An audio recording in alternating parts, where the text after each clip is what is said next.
First, thank you so much for doing this interview with me. Of course, we're here at Toronto's Cadillac Lounge, one of the best places for live music. You got a performance as we speak here tonight. I do, 7:30. I'm super excited. I'm excited too, but here's the thing I love about this. When I came down here, I mean, Toronto, busy streets and everything, as I'm walking by out front, I see your vehicle with your name on it. That is old school. That's like back in the 50s they used to do that kind of stuff. Who was smart enough to do something like that? Oh, well, I have a great sponsor back at home, Aim Ford and Speed Pro. They deckled it out, put me in a safe vehicle for my whole tour. I love it. Absolutely love it. How's the tour been so far? It's been fantastic. You know, there's always ups and downs. The ups are the good shows and all the media and the radio stuff. And then, you know, the downs are when you run out of gas on the side of the highway.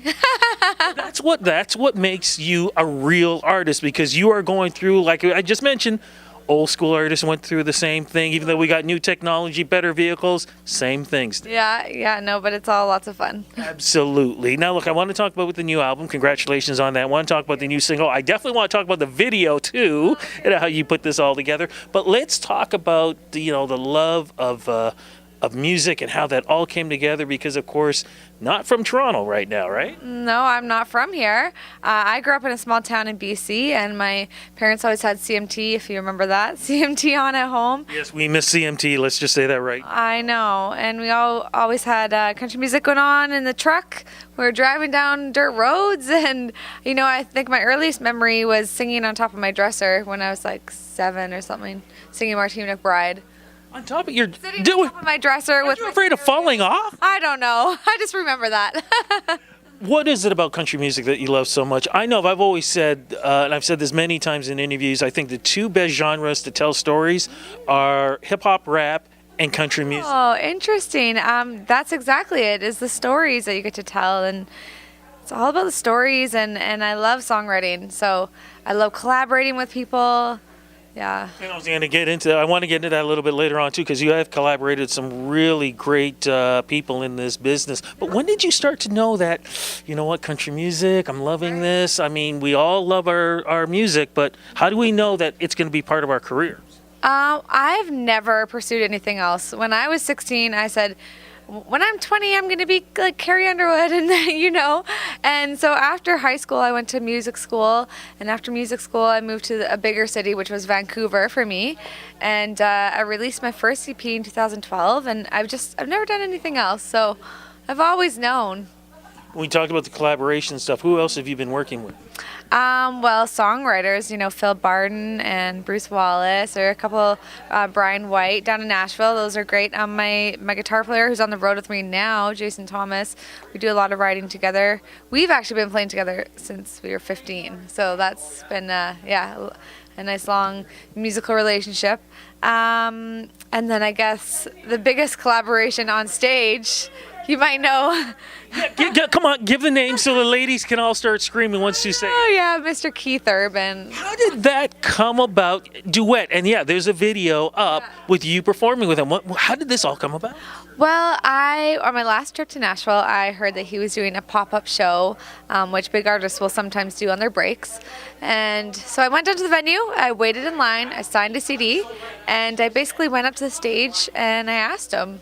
I even before that, I called my mom at home and I said, Mom, Keith Urban's playing tonight. I'm going to sing with him. He doesn't know this yet, but it's going to happen. And I basically asked him, and you can watch it all on YouTube. And watching it is one thing. We Can't Be You. What was the experience like knowing that you're performing not just one of the biggest country artists on the planet, but basically one of the biggest artists on the planet, period? I know, right?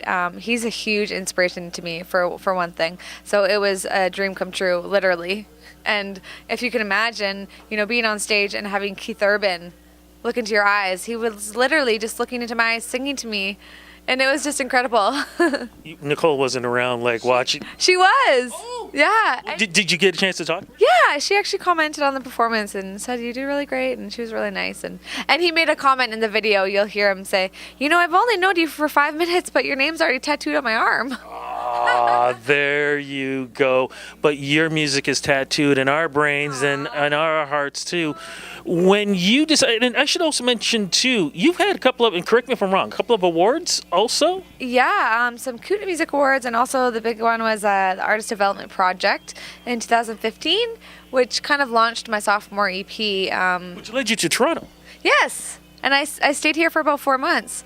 And now, who were you working with? Because people need to know this, because the group that you worked with, they are like music superstar launchers. Totally, Canada's Music Incubator.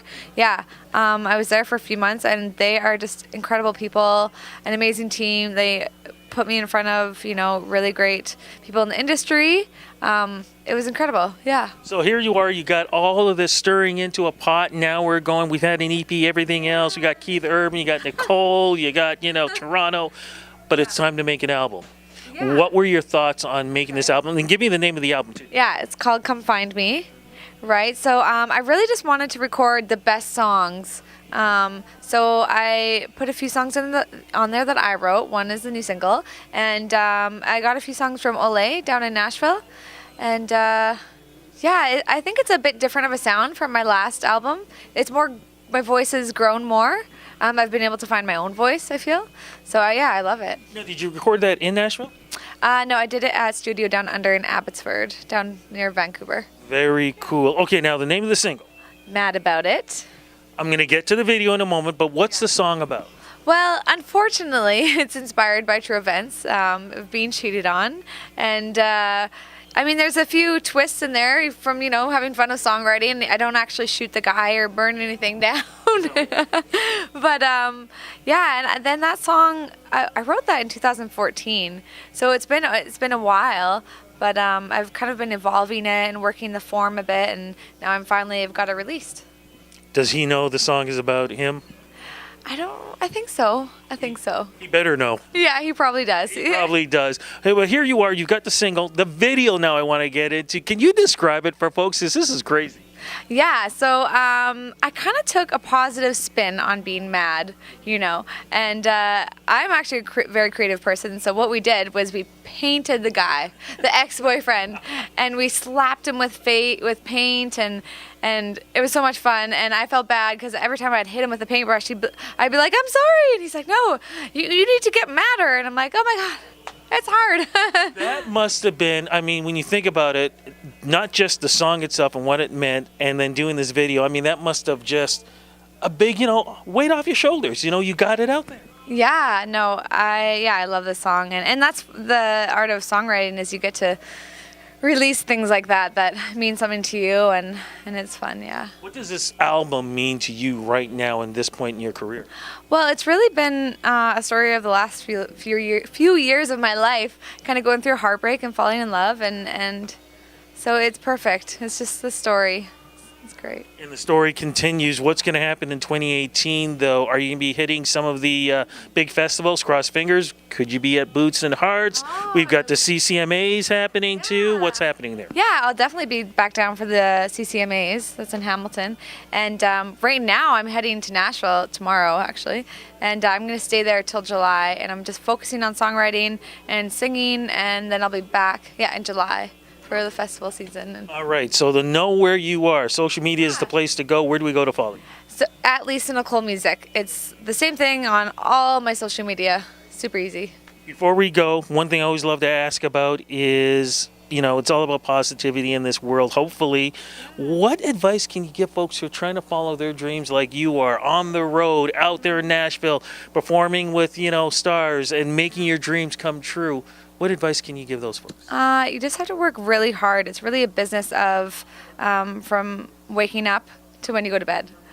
I literally, and unfortunately I'm on my phone a lot because I work off my phone, and it's right until I fall asleep. I'm still doing stuff, sending a few emails, creating a post for tomorrow.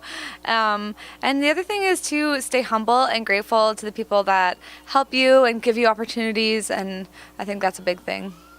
Mm-hmm. Have a great show tonight, and cross fingers, we have you back here in Toronto again for the summer, fall, winter. We don't care. Just come back. You know what? I will be back in May for CMW. Fantastic. There you go. Then guess what? We're doing another interview during CMW. Yeah, I would love to. Thank you so much again for the interview. Thank you, Rudy.